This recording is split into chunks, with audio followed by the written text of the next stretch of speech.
Que hoje o título da mensagem é Graça sobre Graça. Você pode dizer isso comigo? Graça sobre graça. Sabe que uma das coisas mais difíceis que eu acho num sermão é o título. Como é difícil. Eu faço a mensagem, mas para fazer o título parece que precisa ter, nascer do coração. E eu acho que esse é um bom título para essa mensagem. Nós vamos falar sobre graça de Deus e como nós precisamos da graça de Deus. Nós vamos entender que na verdade tudo que somos é pela graça de Deus, tudo que fazemos é pela graça de Deus. Você pode dizer amém para isso ou não? Amém. Graças a Deus. Então abra sua Bíblia na primeira carta do apóstolo Paulo aos Coríntios, 1 Coríntios, capítulo 15, do versículo 1 ao versículo 11. 1 Coríntios, capítulo 15, do versículo 1 ao versículo 11.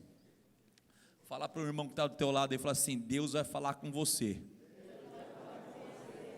mas Ele não vai esquecer de falar comigo. Fala assim. Porque às vezes a gente ouve mensagem com a vassoura, toma para você. Ai, quem dera se fulano estivesse aqui nessa noite, ele precisava ouvir isso. Não, hoje nós vamos ouvir a palavra para o nosso coração. Vai falar com o meu vizinho, mas vai falar comigo também.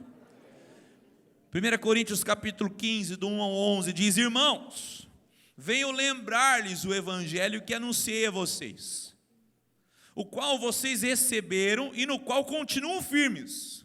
Por meio dele, vocês também são salvos, se retiveram a palavra assim tal como a preguei a vocês, a menos que tenham crido em vão.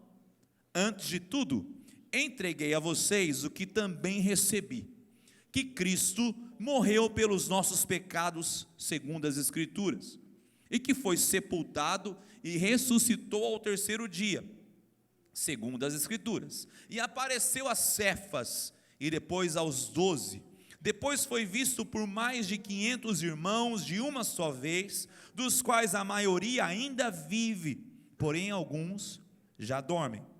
Depois foi visto por Tiago, e mais tarde por todos os apóstolos.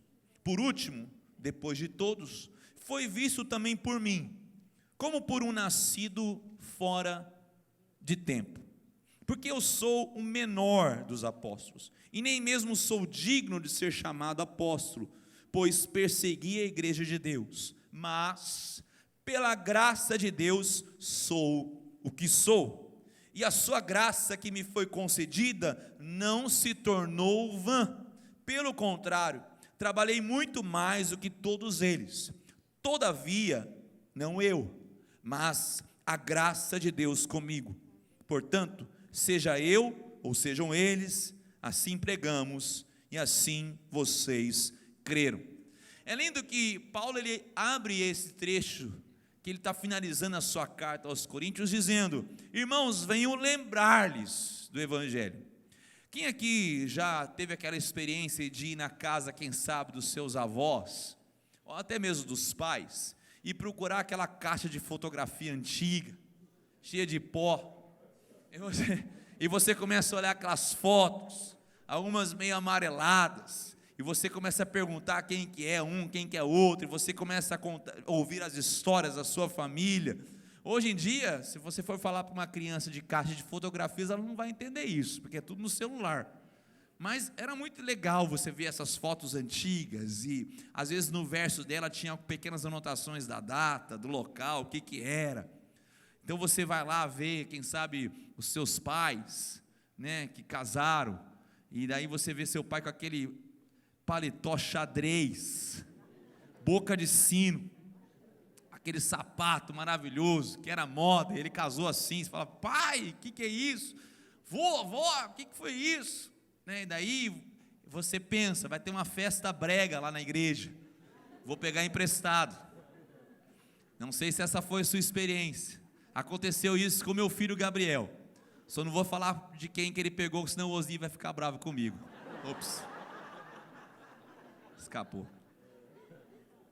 Mas a caixa de recordações, de fotografia, serve para isso, para mostrar para a gente que nós fazemos parte de algo maior, que a vida não começou quando você nasceu, que na verdade você é fruto de uma história. E aqui ele está colocando essa igreja nessa história maior do reino de Deus.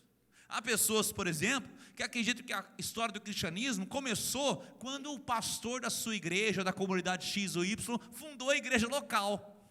Não. Por mais que nós façamos parte de uma igreja de 88 anos, mas o cristianismo vem muito anteriormente a isso. E ele está mostrando aqui para essa igreja que o evangelho, que a nossa história, melhor dizendo, ela é muito maior, que fazemos parte de algo muito maior do que a nossa pequena história.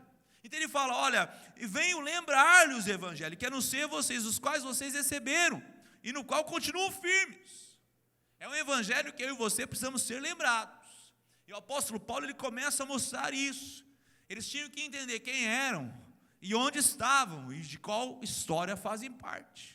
Eu e você não podemos viver de amnésias, precisamos ser lembrados que fazemos algo, parte de algo maior. O que acabamos de fazer aqui, rememorar o sacrifício de Cristo, nos lembra que fazemos parte de algo muito maior do que qualquer projeto grandioso do qual fazemos parte, que é o projeto da redenção da humanidade, e que Ele salva seus filhos e filhas.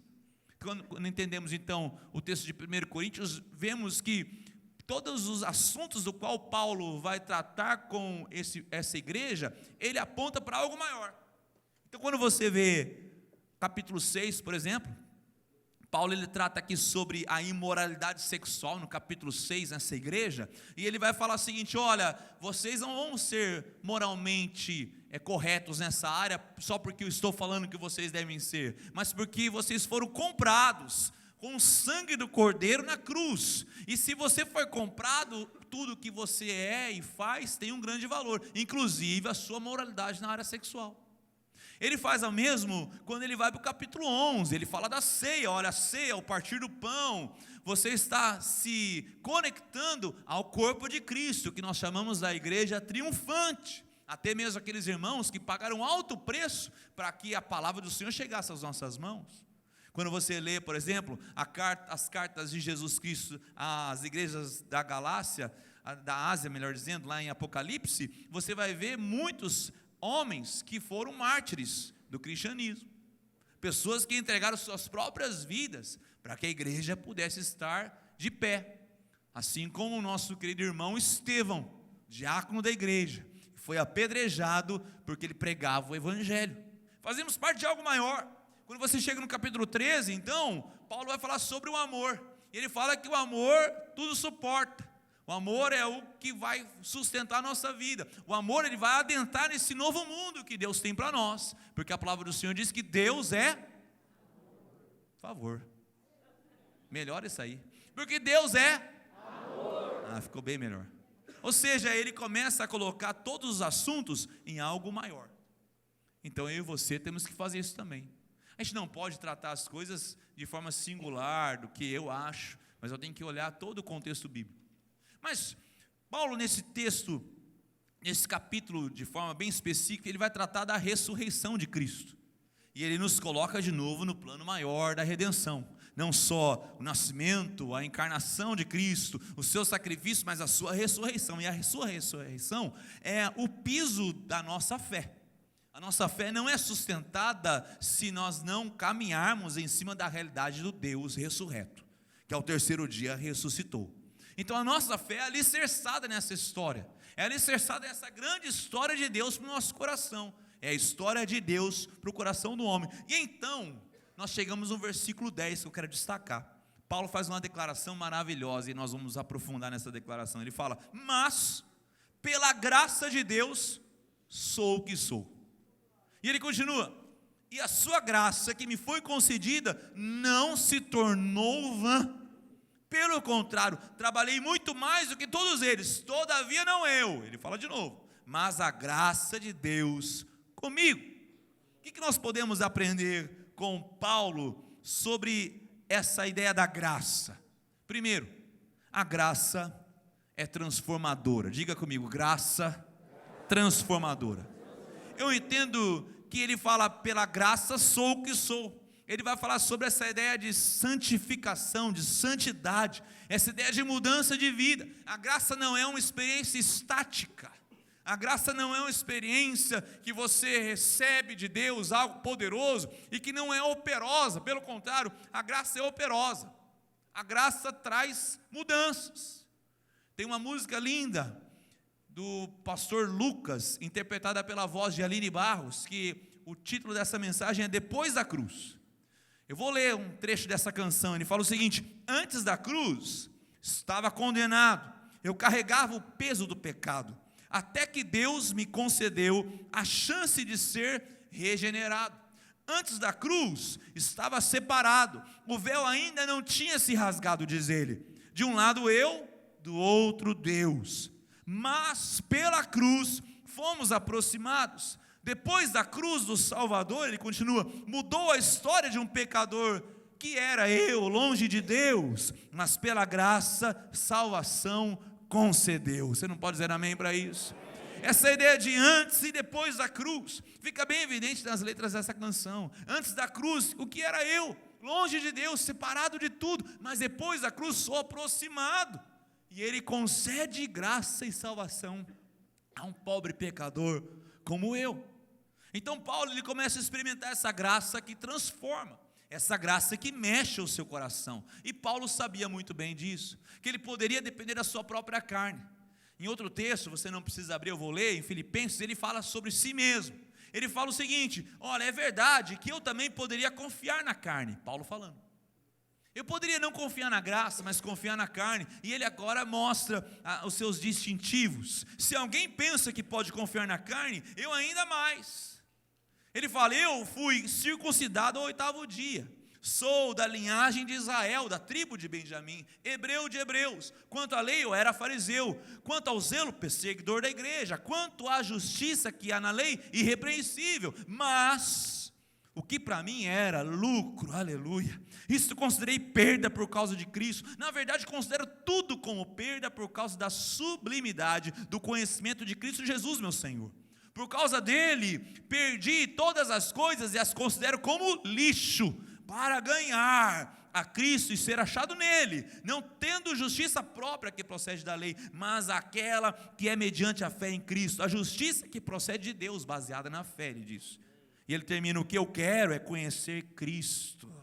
O que eu quero é conhecer Cristo e o poder da sua ressurreição. Olha as palavras do apóstolo Paulo, tornar parte dos seus sofrimentos e me tornar como ele na sua morte, para que de algum modo alcançar a ressurreição dentre os mortos. Paulo se tornou aquilo que Jesus queria e não aquilo que ele planejava. Quando vemos a graça, e a graça transformadora, mostra a situação de Paulo. Paulo sabia muito bem o que a graça fazia no coração de um homem. Você há de se lembrar da conversão de Paulo, ainda conhecido como Saulo, a caminho de Damasco, empoderado, orgulhoso, com as suas cartas de recomendação, que lhe davam liberdade de fazer o que for com os cristãos, ainda chamados aqueles do caminho. E a caminho dessa cidade, orgulhoso, imponente, cheio de zelo, irrepreensível, como ele disse, perseguidor, quanto ao zelo, perseguidor da igreja, ele, ao chegar em Damasco, ele é confrontado com o próprio Senhor Jesus Cristo, e ele declara uma luz mais forte que a luz do meio-dia. E ali, quando ele cai por terra, é a cena de um cristão. O cristão tomado pela graça do Senhor, o melhor lugar dele é no pó, cara no chão. E ali Paulo começa a entender o chamado de Deus para a vida dele. Ele fica sem enxergar durante 3 dias.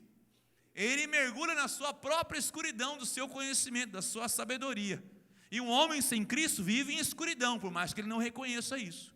E Paulo não só assim, ele é levantado, ele é conduzido pelas mãos para entrar nessa cidade.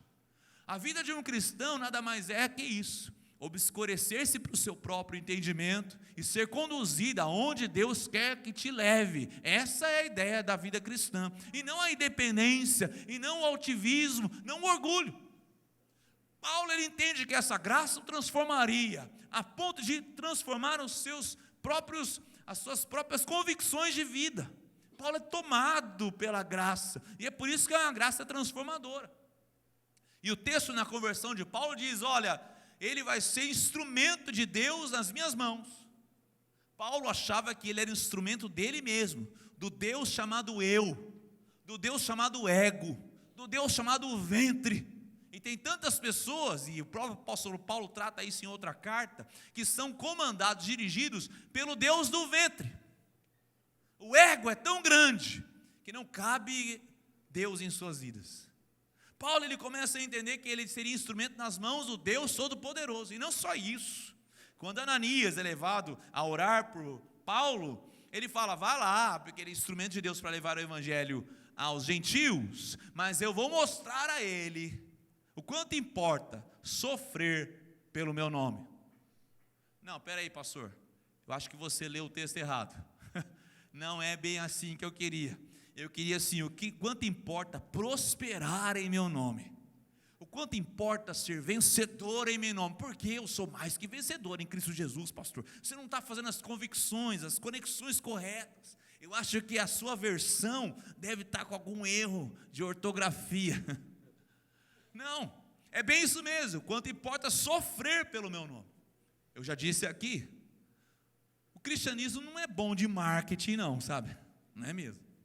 Não vai apresentar vitória, não vai apresentar, grandes conquistas. Na verdade vai falar o seguinte, importa que você diminua, importa que você morra, importa que você seja crucificado, importa que você saiba sofrer pelo nome de Cristo. Então, na verdade, o cristianismo não é bom de marketing. Se fôssemos contratar uma empresa de marketing, eles iam falar assim, começa a riscar essas palavras, porque isso não vai ter sucesso. Como é que eu vou apresentar uma nova vida para alguém, falando que nós vamos passar por tais percalços, assim como Paulo? Porque Paulo tinha que entender que Deus tinha um novo propósito para a vida dele. É essa graça que transforma, que muda a nossa vida. Há uma frase de John Newton. John Newton foi o autor do famoso hino Amazing Grace. Aliás, nosso coral entoou parte deste hino hoje pela manhã, e ele fala o seguinte, eu amo essa frase, ele fala, eu não sou o que eu deveria ser, eu não sou o que eu quero ser, eu também não sou o que eu espero ser, contudo, eu não sou o que eu costumava ser, e pela graça de Deus, eu sou o que sou. Você pode glorificar o Senhor por isso? Aleluia. Pela graça de Deus, eu sou o que sou. Na verdade, ele está exemplificando as palavras de Paulo. É pela graça de Deus que eu sou o que sou. Você vai caminhando com o Senhor e sendo transformado. E com o passar do tempo, você não pode se reconhecer mais. É como nas fotos. Eu tinha mais cabelo antes. O que está acontecendo? Estou sendo transformado. Mas aqui não está de glória em glória. Mas no meu espírito, oh glória a Deus, eu estou caminhando de glória em glória, estou sendo abençoado pelo Senhor. Há uma mudança, há coisas que eu fazia aqui nessa fase da minha vida que não combinam mais comigo, porque a graça me transforma, me muda de dentro para fora, e não é um esforço humano, é uma ação divina no nosso coração, é a graça transformadora. Então não se acomode com uma graça que não seja operosa e que cause transformação. E aqui nós vamos falar sobre essa ideia da justificação e da santificação. Eu escrevo aí que na justificação, Deus, a justificação, Ele imputa a justiça de Cristo. Na santificação, o seu Espírito infunde a graça e dá poder de exercitá-la. Na justificação, o pecado é perdoado. Na santificação, o pecado é subjugado. Mas em ambas as situações, tanto na justificação quanto na santificação, são obras da graça de Deus. Engana-se aquele que entende que é mais santo por um esforço próprio. Nem esforço para ser melhor eu e você temos, gente. Fala a verdade. Vamos admitir. Nem para dar uma melhorada não dá. A gente não caminha rumo a uma melhor versão. Aliás, o cristianismo não tem nada a ver com uma versão melhor sua e minha. Porque ele não quer ter uma versão melhorada, como se fosse um telefone que lança e você faz um upgrade, um download de um sistema um pouquinho melhor para corrigir algumas coisinhas suas. Não é isso. Na verdade, Cristo, Ele desmonta você, Ele refaz você. Ele não falou para Nicodemos, Nicodemos, você precisa só adicionar isso, aquilo, fazer aquilo lá, corrige aqui. Não, Ele fala, é necessário nascer de novo. Nicodemos, por melhor que você seja, tem que ser refeito. Paulo, você é zeloso, você acredita em seguir a Deus, você acredita em seguir esse Deus e zelar pela verdade, identidade de Deus, mas Paulo, você precisa renascer, e você vai ter um encontro comigo. Aliás, eu vou ter um encontro contigo. É essa graça que transforma. Então, quando eu encontro a justificação, ela liberta, igualmente todos os crentes da ira vindoura de Deus. Agora, a santificação não é igual em todos, nem é perfeita em ninguém nessa vida, mas progride para a perfeição. Então, qual que é o termômetro da graça transformadora? Eu estou sendo mais burilado, trabalhado por Deus. Deus está chacoalhando as minhas estruturas. Aquilo que eu fazia ontem, eu não posso fazer hoje. Ela está mudando a minha vida, ou você está fazendo uma graça que acaba em você, no seu coração, e não causa mudança? É assim como a generosidade. Falamos tanto sobre generosidade. A generosidade, ela não pode ter um fim na ação. Se você é generoso, recebe algo em generosidade no seu coração, e você a retém, a generosidade acaba aí. A graça não é algo que acaba em nós mesmos, ela tem que fluir em meio a nós e causar transformação na vida das pessoas. Ou seja, tanto a justificação, que é um ato de Deus, assim como a santificação também é um ato de Deus, dependem da graça que transforma o nosso coração. Agora o versículo continua, ele fala: mas pela graça de Deus sou o que sou, e a sua graça me foi concedida, não se tornou vã. E aqui é a segunda lição: a graça esvaziada. Pastor, como é que é isso aí? É a graça que se torna vã, a graça que não tem resultado de transformação experimentada na vida, é uma graça que não dá frutos. A palavra graça nesse texto aparece 3 vezes. Tal é a proeminência no coração de Paulo de entender que ele vivia pela graça de Deus. É uma graça transformadora, mas é uma graça que não pode ser esvaziada em seus frutos, em sua atividade transformadora no nosso coração. Quando você vai ver outro texto de Tiago, ele vai trabalhar essa ideia da fé operosa. Ele faz uma declaração linda. Ele fala o seguinte: mostre a sua fé sem obras, e eu com as minhas obras te mostrarei o tamanho da minha fé. Ou seja, vamos parar de blá blá blá, porque a sua fé não é operosa, é uma identidade. A sua fé é uma ideologia que você carrega no seu coração. A fé é algo que você fala, muito bonito, é uma linda definição, mas uma definição que não cause transformação e frutos, ela é apenas uma definição. Então eu vou te mostrar que eu não vivo de palavras definidas, bonitas, declarando que é fé e graça, mas a minha vida mostra que essa graça não tem o seu valor esvaziado. Então Paulo começa a tratar isso. Olha, ela não pode se tornar vã, ela não pode ser largada na sua vida como se fosse mais um elemento da sua história. Você coloca na gaveta do seu coração e vai se lembrar dela quando o pastor fala: pela graça sois salvos. Não, nós precisamos sim meditar nisso. E há 2 erros quando falamos sobre ação. A primeira é vangloriar-se pela realização pessoal. E eu chamo isso da ilusão da realização pessoal. Acharmos que o que fazemos é uma realização nossa, puramente nossa. Paul Tripp vai tratar sobre isso no seu livro Liderança, quando ele faz a seguinte pergunta: e quando a gratidão a Deus pelo que Ele tem feito começa a competir com orgulho pelas nossas realizações? E quando, ao invés de agradecer ao Senhor, eu busco realização e louros e louvores a mim mesmo. É a mesma coisa quando nós, ao invés de dedicarmos tempo em oração, dedicamos tempo ao planejamento da atividade. Corremos o risco, como igreja, ao invés de orarmos ao Senhor, buscando orientação de tudo que vamos fazer, gastarmos muito mais tempo planejando. Por quê? Porque aprendemos a forma de fazer as coisas.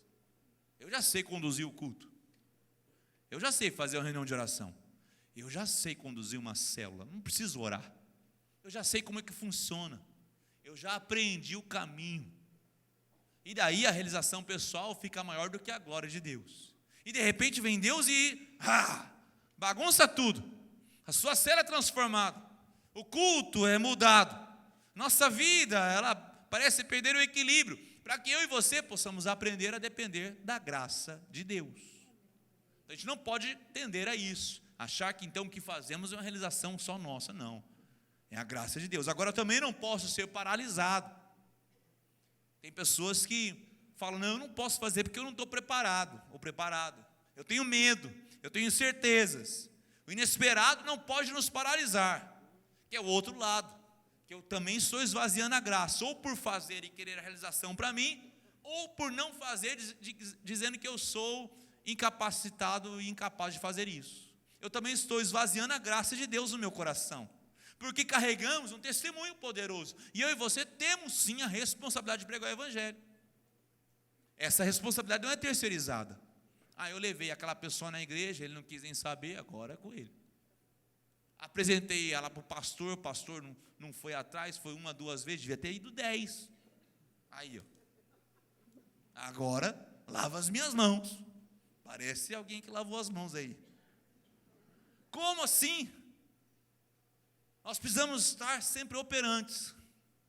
Tem um artigo de C.S. Lewis, que ele escreveu quando foi questionado em plena guerra, Segunda Guerra Mundial, sobre se valeria a pena ter esperança frente ao mundo em guerra, frente à bomba atômica. A bomba atômica estava em voga naquela época, destruindo cidades. Hiroshima tinha sido totalmente destruída.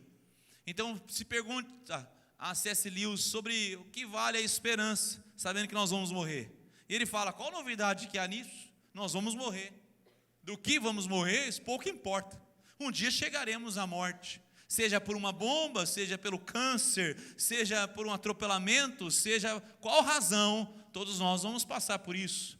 E ele faz uma declaração poderosa: se a bomba nos encontrar, ele fala, que a bomba nos encontre amando uns aos outros, que a bomba nos encontre amando os nossos filhos, que a bomba nos encontre evangelizando as pessoas, que a bomba nos encontre de joelhos dobrados intercedendo pelas pessoas, que a bomba nos encontre pregando o evangelho, ele diz. Ou seja, o medo não pode me paralisar, a incerteza não pode me paralisar. Continue com essa graça poderosa e operosa. Eu não posso esvaziar a graça de Deus no meu coração. É a graça que transforma, é a graça que não pode ser esvaziada, é graça sobre graça. Então, eu vejo a terceira e última lição, e eu chamo de a graça comunitária. Essa graça que mostra que ela age por meio da comunidade, essa graça que mostra que nós não estamos sozinhos. Preste atenção no que Paulo diz. No versículo 10, ele fala, pelo contrário, a graça não se tornou em vão, pelo contrário, trabalhei muito mais do que todos eles. Todavia,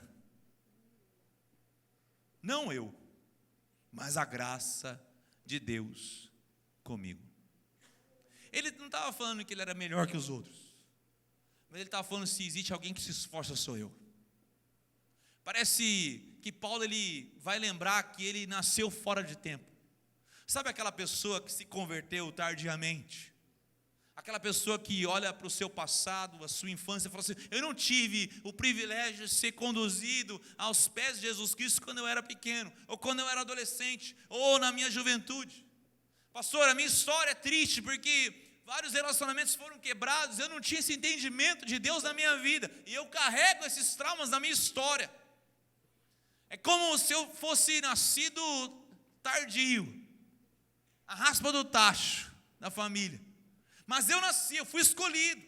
Paulo foi escolhido como apóstolo. Ele foi arrastado, ele foi captado, ele foi tomado pelas mãos de Jesus Cristo, a caminho de Damasco. E ele fala, olha, essa graça que eu entendo, é uma graça que se une a outras pessoas, na comunidade, na comunhão.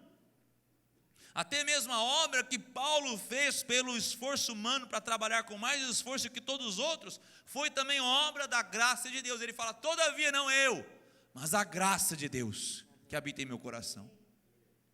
Estávamos ontem na costela fogo de chão. Eita, coisa boa.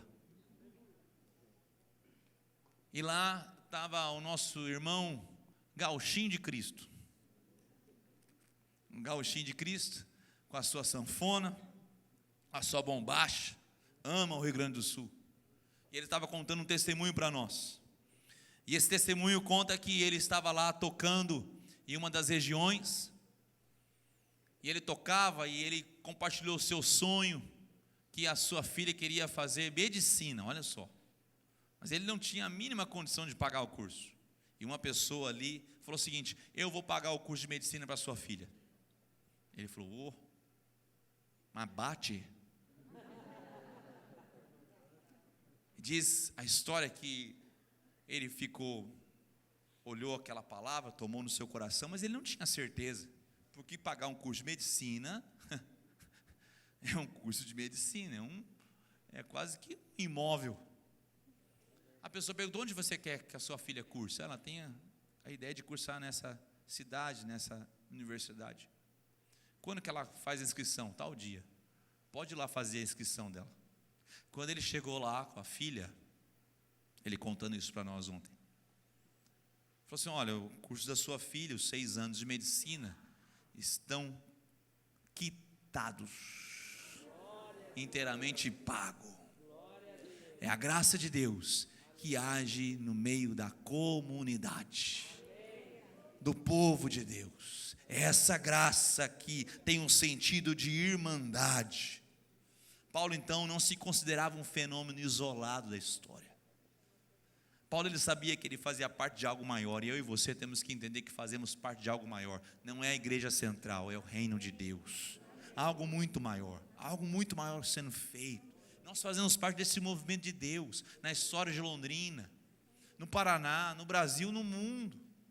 Deus está movimentando suas mãos, ouvindo orações, Ele está enviando missionários, Ele está fazendo essa graça alcançar as pessoas. Deus está em movimento, há algo maior, fazemos parte de algo muito maior do que o que os nossos olhos podem ver. É graça sobre a nossa vida. E sabe o que é? Eu e você fazemos parte de algo grandioso. Fala para a pessoa que está ao teu lado: você e eu fazemos parte de algo grandioso. O que Ele vai fazer na sua vida? Fala assim: o que Ele vai fazer na sua vida, eu vou contemplar, mas espera, porque o que Ele vai fazer na minha vida vai ser tão grande quanto. Glorifica o Senhor nessa noite. Aleluia. Mas pela graça sou o que sou. Amém?